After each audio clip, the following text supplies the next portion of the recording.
Good morning student. आज का हमारा टॉपिक है वेलोसिटी एंड एक्सीलरेशन, वेग एवं त्वरण। वेग एवं त्वरण के बारे में पढ़ेंगे। सबसे पहले तो सरल रेखीय गति, रेक्टिलिनियर मोशन। जब कण या पिंड एक सरल रेखा में ही गतिशील हो तो उसकी गति सरल रेखीय गति कहलाती है। यह गति निम्न 3 प्रकार की होती है। जब गतिशील कण का वेग अचर, एक समान या कांस्टेंट और यूनिफॉर्म हो। जब गतिशील कण का वेग परिवर्ती हो परंतु त्वरण अचर हो। जब गतिशील कण का वेग तथा त्वरण दोनों ही परिवर्ती हो। कहने का मतलब है कि जब एक कण या पिंड एक सरल रेखा में ही गतिशील हो तो उसे सरल रेखीय गति कहते हैं। और यह 3 प्रकार की होती है। कण का वेग अचर हो, जब गतिशील कण का वेग परिवर्ती हो और त्वरण अचर हो जाए, और जब वेग और त्वरण दोनों ही परिवर्ती हो। सबसे पहले वेलोसिटी, वेग की परिभाषा। विस्थापन की परिवर्तन की दर वेग कहलाती है। The rate of change of displacement is called velocity. वेग एक सदिश राशि है और इसका फार्मूला होता है v बराबर dx/dt। त्वरण परिभाषा, किसी गतिशील कण के वेग परिवर्तन की दर को त्वरण कहते हैं, अर्थात इकाई समय में हुई वृद्धि त्वरण कहलाती है। The rate of change of velocity is called acceleration. त्वरण एक सदिश राशि है और इसे स्मॉल f से दर्शाया जाता है। अचर या एक समान त्वरण, यदि किसी कण का समान अंतरालों में, चाहे वह कितने ही छोटे क्यों न हो, वेग परिवर्तन परिमाण एवं दिशा में समान रहे तो त्वरण अचर अथवा एक समान कहलाता है। और त्वरण का फार्मूला होता है त्वरण small f equal to dv/dt equal to d²x/dt² या v dv/dx। तो त्वरण के ये 3 फार्मूले होते हैं। इसकी परिभाषा से पता चल रहा है वेग परिवर्तन की दर। तो पहला तो है वेग में समय के सापेक्ष परिवर्तन की दर। त्वरण एक सदिश राशि है क्योंकि इसमें परिमाण तथा दिशा दोनों ही होती है। मंदन, ऋणात्मक त्वरण मंदन कहलाता है।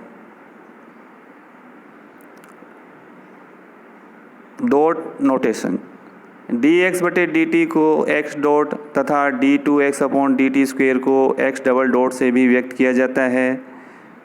x डॉट और x डबल डॉट की दिशाएं x की वर्तमान दिशा में होती है। इन्हें समझने के लिए हम एक उदाहरण लेते हैं। यदि सरल रेखा में गतिमान किसी कण द्वारा t सेकंड में चली दूरी x equal to 2t⁻³ minus 9t² plus 12t plus 6 metre हो तो ज्ञात कीजिए कि उसका त्वरण 0 कब होगा और उस समय उसका वेग क्या होगा। सॉल्यूशन, क्योंकि हमें दूरी दे रखी है x equal to 2t⁻³ minus 9t² plus 12t plus 6, तो सबसे पहले t के सापेक्ष अवकलन करेंगे तो हमें वेग प्राप्त होगा। वेग v बराबर dx/dt equal to 6t² minus 18t plus 12। ये इक्वेशन सेकेंड। इसी का पुनः t के सापेक्ष अवकलन करेंगे तो हमें त्वरण प्राप्त होगा। तो त्वरण f equal to d2x/dt² equal to 2 power आगे चली जाएगी तो 12t माइनस 18। समीकरण 3 क्वेश्चन में दिया हुआ है अब त्वरण 0 होगा जब, तो इक्वेशन सेकंड को इक्वेशन थर्ड को 0 के बराबर रखेंगे। 12t माइनस 18 इक्वल टू 0 या t की वैल्यू प्राप्त होगी 3/2 सेकेंड। इक्वेशन 4। आगे पूछा है क्वेश्चन में उस समय उसका वेग क्या होगा। तो पुनः त्वरण शून्य होने के समय वेग t की वैल्यू वेग की इक्वेशन में रख देंगे, समीकरण 2 में रखेंगे। वो है 6t² माइनस 18t प्लस 12। तो t का मान है 3/2 सेकेंड। इसमें t की वैल्यू पुट की है 6t की पावर 2 यानी कि 3/2 की पावर 2 माइनस 18 3/2 प्लस 12। पूरे को सॉल्व करेंगे तो आंसर आएगा -3/2 मीटर पर सेकेंड। ये आंसर होगा। इसी का एक उदाहरण और लेते हैं। एक कण सरल रेखा में इस प्रकार गतिमान है कि t समय पर इसकी एक स्थिर बिंदु से दूरी x t की पावर n के समानुपाती है। यदि t समय पर इसका वेग v तथा त्वरण स्मॉल f हो तो सिद्ध कीजिए v² इक्वल टू n(f(x) बटे में n-1।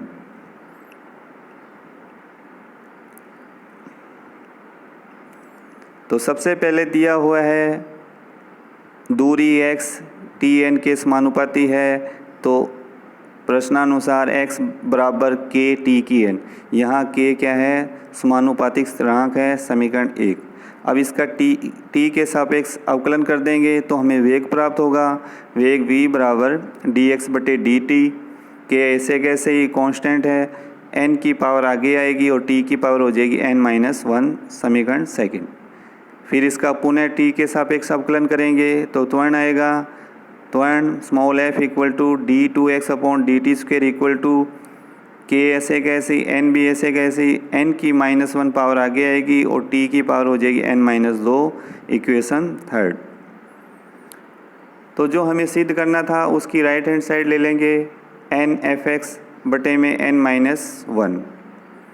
n ऐसे कैसे ही f की वैल्यू समीकरण 3 से इसमें पुट कर देंगे और x की वैल्यू समीकरण 1 से। n f की वैल्यू है kn n-1, t की पावर n-2 और x की वैल्यू है ktn। n- बटे में n-1 है तो n-1 ऊपर और नीचे काट देंगे। n की स्क्वायर है, k की स्क्वायर है और t की पावर हो जाएगी n-2 या इसको लिखा जा सकता है kn t के n-1 की पावर 2, क्योंकि सभी की पावर 2 हो जाएगी। और ये kn t के n-1 इक्वेशन सेकंड से v का मान है तो यहाँ पुट कर देंगे तो हमारे पास आ जाएगा राइट हैंड साइड बराबर v² equal to left hand side, समीकरण 2 से जो हमें सिद्ध करना था। समतल में कण की गति। जब कोई कण किसी समतल में गतिमान हो तो उसका गति पथ प्राय एक वक्र होता है। इस स्थिति में समय अंतराल में उसके चलने की दिशा में परिवर्तन होता रहता है। कण की ऐसी गति को वक्र रेखीय गति कहते हैं। वक्र रेखीय गति में किसी गतिमान कण के वेग एवं त्वरण का निर्धारण समतल में स्थित दो उपयुक्त लंब रेखाओं के सापेक्ष किया जाता है। यहाँ हम 3 प्रकार से इसका निर्धारण करेंगे। सबसे पहले निर्देशीय अक्षों के समांतर वेग एवं त्वरण, दूसरा अरीय तथा अनुप्रस्थ वेग एवं त्वरण, तीसरा स्पर्श रेखीय तथा अभिलंबिक वेग एवं त्वरण। तो सबसे पहले हम एक कण का समय t पर निर्देशीय अक्षों के समांतर वेग एवं त्वरण ज्ञात करेंगे।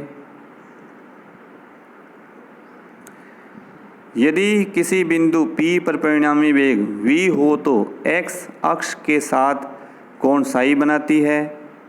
हो तो v बराबर परिणामी वेग का फार्मूला होता है स्मॉल b बराबर अंडर रूट के अंदर x डॉट की स्क्वायर प्लस y डॉट की स्क्वायर तथा tan साई इक्वल टू होता है y डॉट बटे में x डॉट।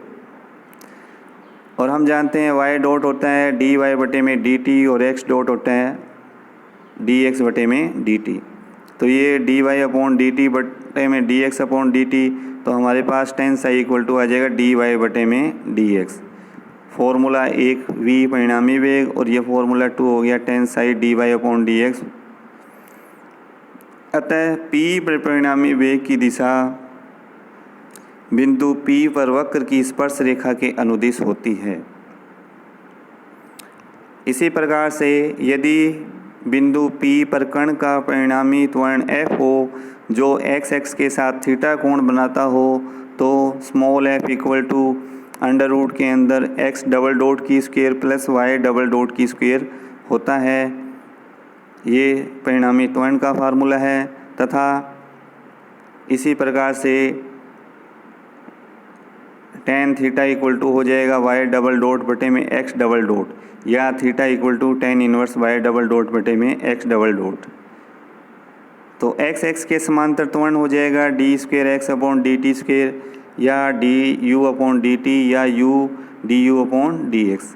वाई एक्स के समांतर त्वरण हो जाएगा d two y upon d t square equal to d v बटे में डी टी, या वी डी वी बटे डी वाई।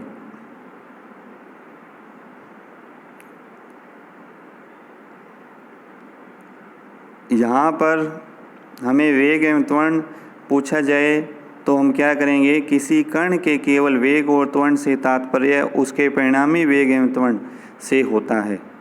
इसी का उदाहरण लेते हैं। यदि किसी गतिमान बिंदु की t समय पर स्थिति x equal to a cos t, y equal to a sin t द्वारा ज्ञात है, तो इसका वेग, त्वरण एवं पथ ज्ञात कीजिए।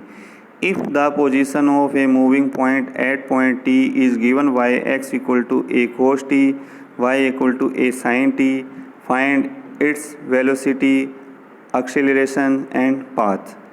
सॉल्यूशन हमें दिया हुआ है x equal to a cos t समीकरण 1, y equal to a sin t। सबसे पहले x का t के सापेक्ष, फिर पुनः अवकलन कर देंगे। इसी तरह से y का t के सापेक्ष और फिर पुनः अवकलन। तो x का करेंगे एक बार तो x डॉट होता है कोस का माइनस साइन, तो माइनस ए साइन टी आ जाएगा। इसका पुनः अवकलन x डबल डॉट हो जाएगा माइनस ए कोस टी। इसी तरह से y dot a cos t, y double dot minus a sine t. तो t समय पर परिणामी वेग होता है अंडर रूट के अंदर x डॉट की स्क्वायर प्लस y डॉट की स्क्वायर। x डॉट और y डॉट की वैल्यू इसमें रखने पर अंडर रूट, तो माइनस ए साइन टी की होल स्क्वायर प्लस ए कोस टी की होल स्क्वायर। ए स्क्वायर साइन स्क्वायर टी हो गया प्लस ए स्क्वायर कोस की टी हो गया। दो तो अंडर रूट के अंदर ए स्क्वायर कॉमन आ गया, sine square plus cos square 1 हो गया।